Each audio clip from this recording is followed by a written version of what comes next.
I lost my dad to an overdose when I was 15, and my mom died of complications related to Hep C and cirrhosis when I was just about 22 and pregnant with my first child. I did not get one single healthy example of a relationship. To me, like you had great education 101 in dysfunctional relationships. I could sit and analyze myself all day, every day, and not act any differently. And I was just covered in shame for my reactivity. Anybody who has experienced a complex level of trauma, they are going to spend their entire life trying to protect themselves. Stop crying, or I'm going to give you something to cry about. And going back and telling my inner child, like, you were always special. Their behavior never had anything to do with you. You are chosen. You are great.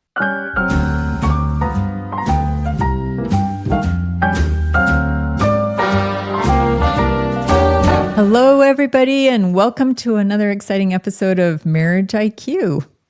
Today, we're really happy to have the privilege of welcoming Malisa Hepner. She's a therapist based in Oklahoma who sees firsthand from her own life and the lives of those that she works with how childhood experiences and trauma shape the way that we see ourselves and how we show up in our relationships. Malisa considers herself to be a healing expert who guides others to find peace. She's an author, a public speaker, and host of the podcast Emotionally Unavailable, which I think is such an interesting title for a podcast. It makes me want to listen just hearing that. Her blend of professional expertise and lived wisdom brings a compassionate perspective to the realities of love and identity and resilience in marriage. We're really honored to have her here with us today on Marriage IQ to share her story and her insights. So with that said, welcome, Malisa, and thanks for being here with us today. Thank you. I'm glad to be here. So, Malisa, one thing we like to do here at Marriage IQ is find out about identity, who you are, kind of where you came from. One of our four cornerstones. And some of your thoughts, what led you to what you're doing now? Well, I had addict parents who were struggling with that before I was even born. So 3 children, one after another. I can understand how that would make sobriety really difficult. If you were a person who didn't know how to regulate, we were back and forth with our parents, between them and my grandma. So that was like a whole other level of trauma. But we also had time in non-kinship foster care. After the whole divorce thing, we entered into permanent kinship foster care with my grandma. That being said, my parents were still pretty active in our lives. My mom exposed us to all kinds of stuff. It didn't matter what she was on, how long she'd been up, what kind of violence she was going to be a part of that day. She was around. Whereas my dad was more of an opiate user. I lost my dad to an overdose when I was 15. And my mom died of complications related to Hep C and cirrhosis when I was just about 22 and pregnant with my first child. In between all of that was a lot of really violent relationships. The relationship that I saw between my grandparents, he was violent to her. When we were living there, we did not even talk to him because he could not stand us and made it like really obvious. My mom was violent in her relationships, and so were her partners. I mean, we saw so much domestic abuse. I did not get one single healthy example of a relationship. Terrible relationships, so many narcissistic tendencies among every member of my family. It sounds to me like you had great education 101 in dysfunctional relationships. Oh my gosh. Yes. And then my ex-husband, I'm on my second marriage, and I met him at 18 and a half and lost my virginity to him. So because of some religious influencing, was like, my grandma said, if we get married, God will absolve me of this sin. So that's what we have to do. I was kind of one of those people that was like, yeah, I don't know. I don't think my childhood really affected me that much because I outwardly looked very differently than my brothers. The coping mechanisms that we chose were very different, but I was the golden child of my family. So I knew how to achieve for love and to basically make all of the right decisions, but for all of the wrong reasons, and just had no idea that so many of these behavior patterns that I was repeating from my family were so toxic and so unhealthy. In fact, my intimate partnerships have been the single most learning tools for me because I see more of myself in those relationships, at least the shadow parts of me, the parts that are hard to look at. I can see them easier in those relationships. What were some of the coping mechanisms that you were using then? You said your coping was different than other members of your family who went through the same thing. They were abusing drugs, and that started really young. And I was terrified that I was going to end up like my parents. So I didn't make those choices. I would say achievement was probably my number one coping mechanism. I like just looking for another goal to accomplish. And I think I was just trying to prove to myself that I was different than them. But I was really motivated by spite because in a toxic family system, the level of toxicity that was present in every member of my family, there was just a lot of pitting us against each other and a lot of, it was really bizarre. And then also being raised in a really good private foster care system that gave really good education to foster kids, I was going to be the shining star of this family. I mean, and check, did it all. But like, where does that actually leave you in terms of fulfillment? Yeah. So that sounds, at least from the outside, like a really good way to navigate the very difficult relationships that you'd had in your family. It's better than drugs for sure. But I mean, I didn't have any real sense of identity except for not like them. You know what I mean? And I didn't have any real way of feeling worth or value intrinsically. Accomplishment was the only way for me to feel worth or value. And it was so fleeting. Every accomplishment, you felt it for like a second and then, okay, what's next? I'm not enough. I'm not doing enough. So let's fast forward here. And how did all this come together as kind of a stimulus for what you're doing now? Well, I reached a point, like a pinnacle of a mental health crisis because I still didn't have real tools, and I would call it burnout in every area of my life. Didn't want to be a mom, didn't want to be a wife, didn't want to be an employee because I didn't see any way out of the really harmful narratives that were just screaming at me inside of my head. And I had to really learn how to quiet all of that noise and understand that this was just programming that I received in childhood and from even greater society at large about what women should and shouldn't be in this world and how a wife acts and how a mother acts, and really just couldn't find solid footing. I was really, really unwell. And so if I wanted to get better, I had to figure out a different way of living. And it started really slow, just with learning how to get into a flow state by doing creative projects, things like that. But then I quit my job and started my podcast. I met somebody who told me about a book called The Finding Peace Workbook.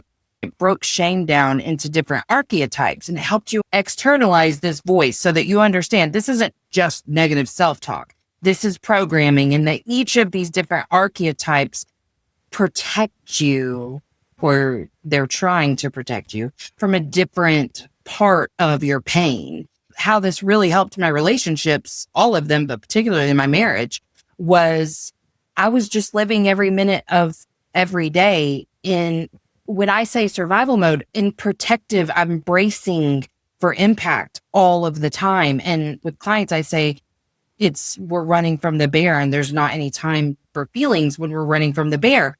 But I found myself to be, like most of us, so avoidant of pain because I, like so many others, was so afraid that it was going to feel as bad as it did the first time I felt betrayed or neglected or rejected or abandoned. And I found too that I was feeling betrayed and neglected every single day over the smallest little things because these were wounds that I hadn't really understood or learned how to heal. So that was the hugest problem in my marriage. I was like, you didn't take my opinion and you listened to their opinion, which felt like the ultimate betrayal. But I had to learn, like, oh, honey, you're getting worth and value from when your spouse takes your opinion over someone else's. But also, just because it feels like betrayal and that's what's coming up doesn't mean this person is betraying you. quiet the noise. Like that's what I teach others now is quiet that noise because it was so loud and it was very hopeless. I was a reactive person to everyone in my family. I would freeze or fawn in conflict, but then I'd come home and I'd just take every ounce of it out on my family. I just had no bandwidth left because I was relying on the finite amount of self-control and discipline that I had to be like, Melissa, we don't do that. But I had no tools to not do that. So I was just very reactive all of the time. And so I learned how to quiet the noise and actually experience feelings instead of intellectualize every single thing that was happening or had happened in my entire life. I could sit and analyze myself all day, every day, and not act any differently. And I was just covered in shame for my reactivity. I really internalized that and believed myself to be just a mean person and had no idea how to change that. And so once I got that under control, I felt really passionate about starting my own practice and helping others heal. So it sounds to me like a lot of what you were experiencing in your own personal life as an adult came from those adverse childhood experiences, or what's called ACEs. Are you familiar with that? And would you agree? Oh, 100%. Like, because I made all the right choices for all the wrong reasons. So my adult life was fine. Like on paper, everything was fine. I was struggling internally from all of that trauma. Yeah. Can you explain what ACEs are to our audience members who may not know, and explain how research shows that they can then impact adult life and especially adult relationships? Yeah. So ACEs stands for Adverse Childhood Experiences. And it was put together to create a scale of how much trauma a person had received and hopefully to understand what that level of trauma's impact would be. It's just a questionnaire and you get a score of 0 to 10. And I had the highest score possible because it's questions like, have you been physically abused? Have you been sexually abused? Have you experienced emotional abuse? Have you had a parent incarcerated? Have you had a sibling incarcerated? It's supposed to allow you to have a good understanding of the level of trauma and thereby how to either treat this person as a therapist or as an educator. Maybe you would have a heightened awareness of how to best interact with this child. So tell me how high scores on ACEs impacts marriage relationships or other intimate relationships. Anybody who has experienced a complex level of trauma, they are going to spend their entire life trying to protect themselves. And everything they do will come from that lens. They have a belief that they are too much and not enough. At their core, they are fundamentally unlovable and they have the weight of the world on their shoulders and no one to help carry it. What we know about neuroscience is about confirmation bias. So they're programmed to believe those narratives and then they will spend their entire life confirming because that's the way our brains work. And that's ultimately what I was doing, was confirming all of my negativity bias. I still unravel that. So it sounds to me like it would show up as a real challenge in a marriage when you're constantly looking at yourself through a childhood lens. Yes. Those formidable years when you're a child and there was nothing but chaos and trauma. And now the rest of your life, there's this lens that's you look at every situation with an intimate person, a spouse, through that lens. That can be, I would think, a big challenge. Exhausting for you and your spouse, probably. That is a good word. Yeah, exhausting is right. Because first of all, I did pick well. Both of the men that I've married are exactly opposite. They had stable families. I mean, every family has its thing, but like in comparison, way different. Quiet, calm. But when you calm from something so chaotic, calm does not feel safe. And so you will create chaos within the environment to replicate what your nervous system is used to. So that's just one subset of problems. But another is this wound that was just really wide open for me. I desired to feel special and chosen. And what I know now is neither of those men, I mean, I'm still married to my second husband, but neither of them could have done anything to have helped me to feel that. No matter what they have done, I did not receive any of it because I had a core belief. I loved them. I loved everyone far more than they loved, and that I was on the periphery of every one of my relationships, even my intimate ones. There was some, I'm just not good at this, or I'm not good enough to have a whatever type of marriage I'm thinking is the perfect marriage, whatever it was. I took everything personally, everything. And I saw everything only from my vantage point. Like my current marriage, nicest guy ever. But I had 2 children with my first husband, and then we have a child together. When we had her, we flexed our schedules because he was already self-employed at the time, and I was able to go part-time at the job that I had. We flexed our schedules because childcare just was not working out for us. So it was a very, very stressful couple of years until we found the Mother's Day out. In my world, I was the only one that was really stressed. And even if I could accept that he had some stress, his experience was not as bad as mine. That was something that I struggled with in every area of my life, that it affects me more because I couldn't feel support from others. Again, I'm confirming the narrative that I have the weight of the world on my shoulders and no one to help me carry it. In childhood, it was true.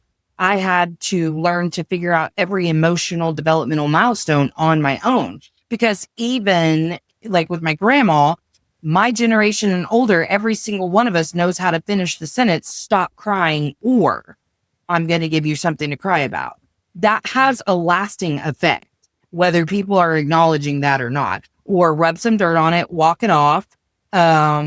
Big girls don't cry. There's all kinds of things that were programmed to tell us what you're feeling is not important to me. And so that was the lens that I was looking at everything through. So yeah, it's had a significant impact on my marriage. So how did you change those lenses then? What did you do to gain insight, which is another of our 4 cornerstones? What did you do to gain the insight to start looking at things through a more neutral, real lens? And more emotionally intelligent. Well, first of all, I had to learn how to experience the feelings. So I had to get out of my head and stop thinking about our problems and feel. And that is not easy. And most of us don't know how to do it unless we're taught. So when those feelings of betrayal or feelings of neglect or feelings of rejection came up, I felt them instead of allowing myself to pivot to anger with the racing thoughts about it and lasting for sometimes up to 2 weeks. I ignored my husband for 2 weeks one time because he did something. I mean, what he did wasn't cool, but like I gave him the silent treatment for 2 weeks because I was like, well, there's nothing else I can do. And I fought for fairness. So we got to equal the playing field here. So I gave him the silent treatment for 2 weeks. But experiencing the feelings, just like, hey, honey, just because you're feeling this way doesn't mean that's the reality of the situation. And so I started to understand neuroscience better. And I understand that the way I view a situation is just me projecting, and then that's reflected back at me. So I started to kind of test some theories, and I was like, okay, so if that's true, then we're just a mirror for each other. So if I'm mad at him about something, that has to be directly reflected and connected back to something that I'm mad at myself about. So I started with the stuff that I had assigned morality and emotion to, like him being a messy person or him being an unreliable person sometimes because he doesn't have a good memory or a good sense of time. So to me, those really challenged my sense of safety. But I was like, okay, so if I want to quit being melodramatic about this and like, oh, I have a need, because there are lots of therapists that would say she needs safety and stability. And that's not a bad thing, but I wanted to go deeper. I wanted to quit this surface level, what I need versus what I expect versus what you're able to give. Like, we're married and I want to try to get the most out of a marriage, not just like constant back and forth of you're not meeting my needs or great job, you're meeting my needs. Like, I have to meet my own needs.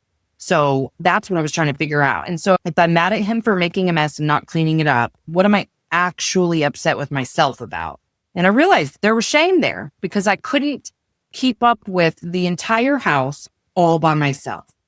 I would get mad at my children for certain things, but yet I never asked them to do anything about it. And it all led back to me because I was like, oh, right. I thought I was supposed to be a superhero and be able to do every ounce of housework by myself. That wasn't a conscious thought. Consciously, I would have said the exact opposite. But there was programming that I received that made me feel like I had to do it all alone. Again, I have the weight of the world on my shoulders and no one to help me carry it. Then the unreliable thing, what am I actually upset with myself? Because I didn't feel like I could meet my own need. And I really dug into the not enough narrative and was like, honey, you are enough. And when I started to meet my own needs, then I was able to look at things logically. Okay, you know what? We can't rely on your memory, and that sucks sometimes, but you're not a bad person because of that. You're not unsafe. So what do we need? Okay, we need a better family management system. Like we need a shared calendar and with certain reminders. We look at these things logically instead of with all of this emotion. And again, I can understand why you would. I mean, he straight up forgot to pick our kid up from like a practice. Things like that happen. I was really upset, but that doesn't mean all of the things I was feeling meant. Like, you don't love me because you don't have a good memory. Is it frustrating? And did I have every right to own that frustration? Absolutely. But I took it 10 steps too far every single time. So let me see if I can tie this up here. First, the adverse childhood experiences in your life formed this lens at which you look at life at as an adult. And one of those lenses is that you react to things in other people that are a reflection of really something in yourself that you aren't doing correctly. But you've learned these defense mechanisms to project on other people, when in reality, it's maybe deficiencies in your own character that you're most concerned about. Is that correct? I think I probably would have characterized it as a defect in character, but I think it's just wounding that I felt responsible. But I think more of us are in this place than not until we learn to heal that. And then also you mentioned too, you learned what we call a different language, the language of emotional intelligence. You started to use I feel statements when you started feeling anger or disgust or betrayal or whatever it is. You started verbalizing these feelings instead of just reacting to them, right? Yeah, but I think I thought I was using I feel before, but on this deeper level of consciousness, I understood that every single thing that I experience in this world, whether it is in my marriage or not, is about me.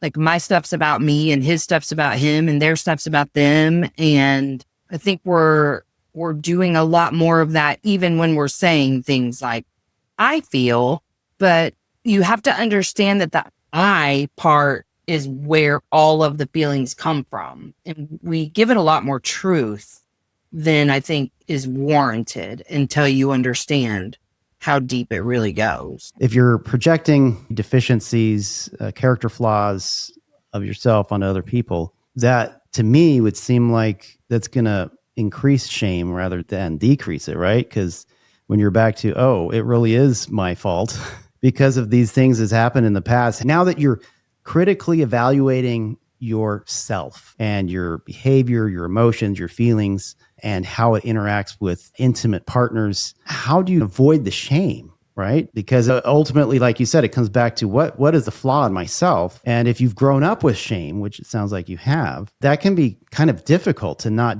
slide back into that shame way of thinking when you're critically assessing yourself. Yeah. Well, I think that as part of healing, the thing to do is start with them. And I learned to cultivate self-love and compassion. And doing that is how I even started to be able to have that type of compassion for my husband and everyone else around me. When we can see the them and us and the us and them, it makes it a lot easier to see how people around you are doing the things that they do. So even when he does stuff that is actually quote unquote wrong or bad or toxic or unhealthy, I can understand how he got there. because we're not talking about crazy toxicity here. We're talking about normal human stuff, normal marriage stuff, normal man stuff, normal women stuff. And his normal, what can be normal in society can still have impact on me, but I can understand how it happens or what his thought process might have been or why he wasn't thinking about impact whenever he made a decision, because I do those things too. Are there any tools, any rituals, anything that helped you gain self-love and compassion and helped you cultivate that? I would say parts work, like internal family systems, doing work, inner child work too, a process called revision, which is something that a lot of people talk about, going back and reimagining events and being a part of that history and memory and going back and telling my inner child, like, you were always special. Their behavior never had anything to do with you. You are chosen. You are great. And rather than affirm things that I didn't really believe about myself, I learned to decree them and to decide right then and there, this is what we're going to believe about ourselves and not entertain anything else.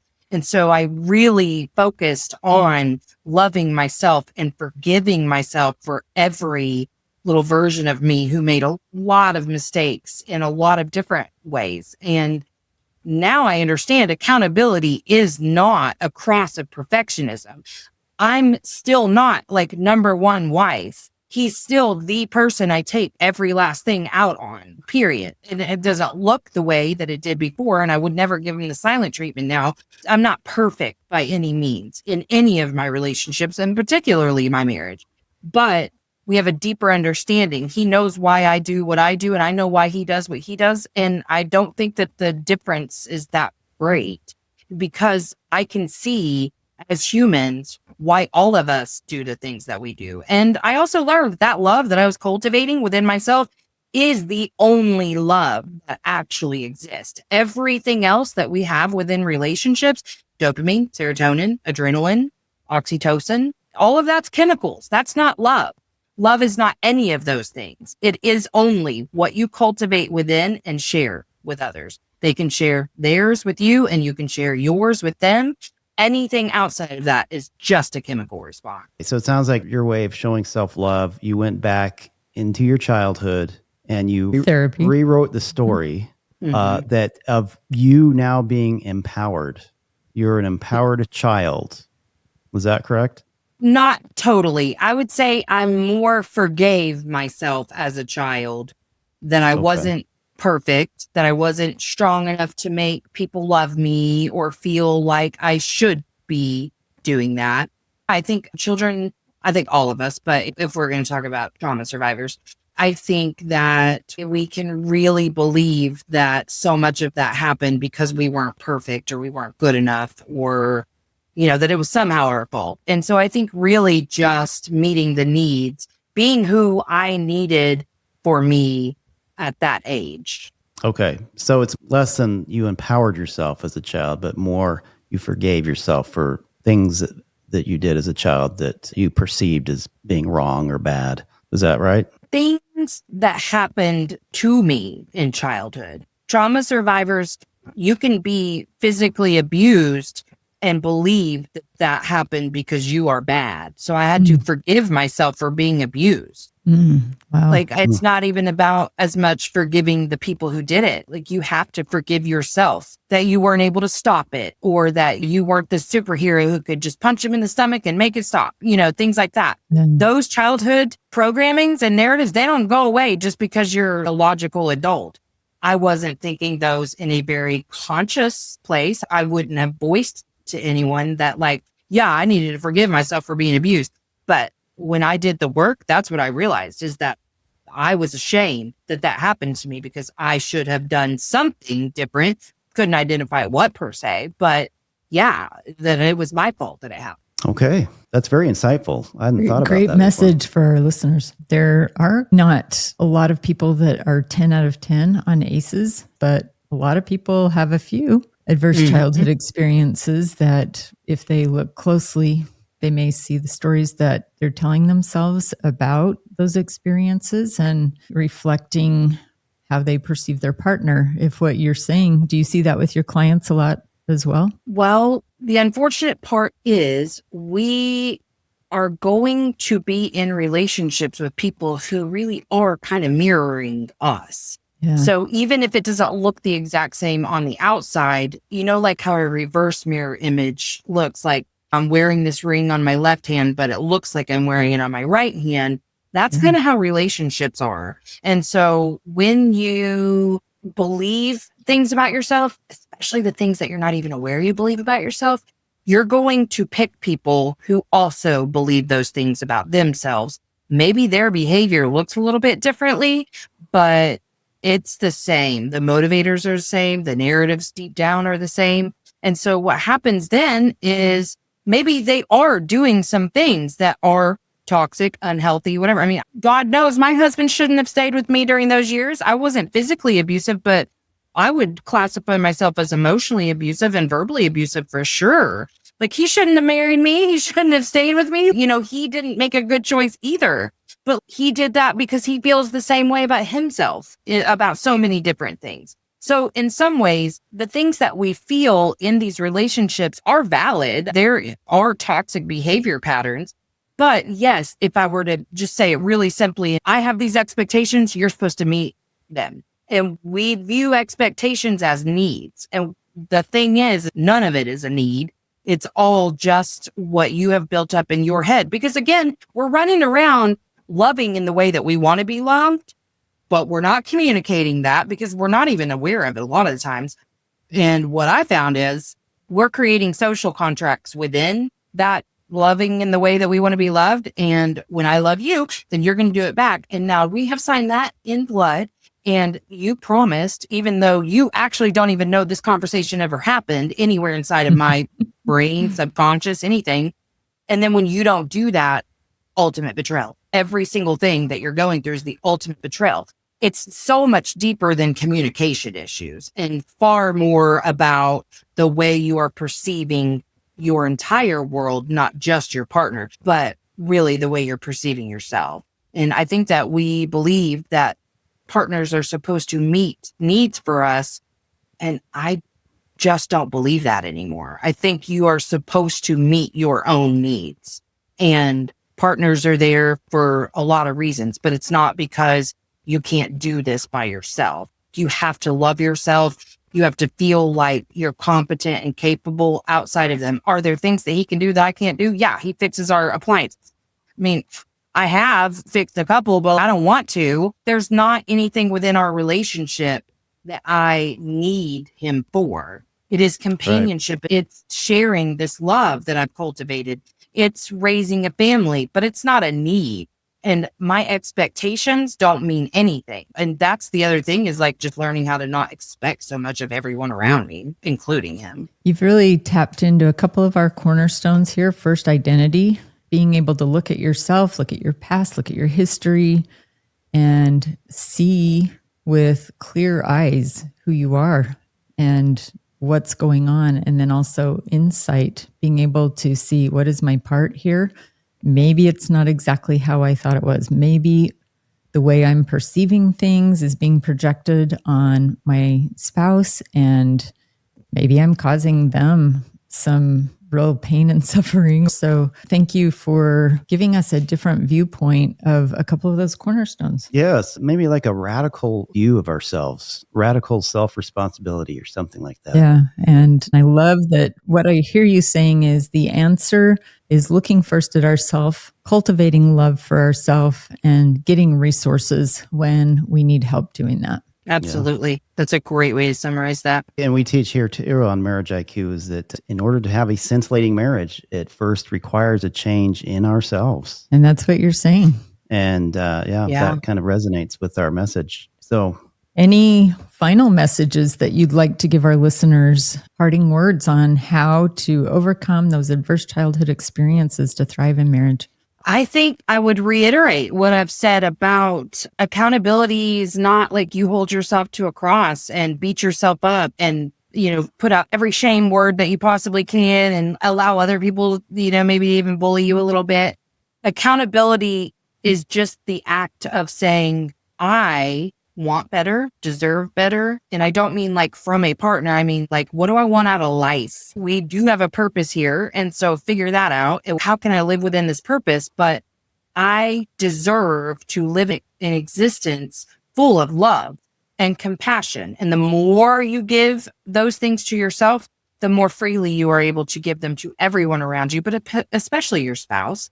And to just know that, like, wherever you are in your journey right now, you're already good enough. You're already great exactly how you are. Like, you don't have to do all of these things to try to become something totally different. Maybe you need to unbecome a few things. I know I did, but you don't have to completely reinvent yourself. I know that I used to feel like there was some like, well, when I'm healed or when I'm better or when I am XYZ person, I will be this. And I think the cold hard truth that I had to come to is no matter what, I'm still going to sometimes yell at my kids. No matter what, I'm still going to be rude to my husband sometimes. No matter what, I'm still going to isolate or have a really hard time being vulnerable and saying how I'm feeling in real time. No matter what, I'm going to be rude to friends sometimes, no matter what. And that doesn't mean that I'm not still worthy of every ounce of love and belonging that I feel in any given moment. And you should. You're born with all of the worth and value that you're ever going to have. So if you don't believe those things, affirmations aren't going to help you, because what are you affirming? A lie that you're telling yourself? So since I learned about invoking and decreeing, I would say that. So start where you are and decide right here, right now, those things aren't going to be true about me. I decide they are true about me. And love yourself enough to want peace in your life, because you can't have peace in your marriage if you don't have it in your spirit. So you're the only one who can fix that. That's really empowering. If we have some listeners who want to follow you somewhere, where can they find information about you and what you do? I am very active on Instagram at Malisa.Hepner, but my first name's spelled weird because my parents thought they were cute. Malisa. And it's got my link tree right there, and it'll get you to my website, podcast, all the things. Wonderful. Okay. Thanks so much for being here with us today. Yeah, thank you for joining with us today. Thanks for having me. And for all of you listening, we're grateful that you listened along, and reach out to us if you have any questions. Make sure and look up Malisa, and we look forward to seeing you next week on another exciting episode of Marriage IQ.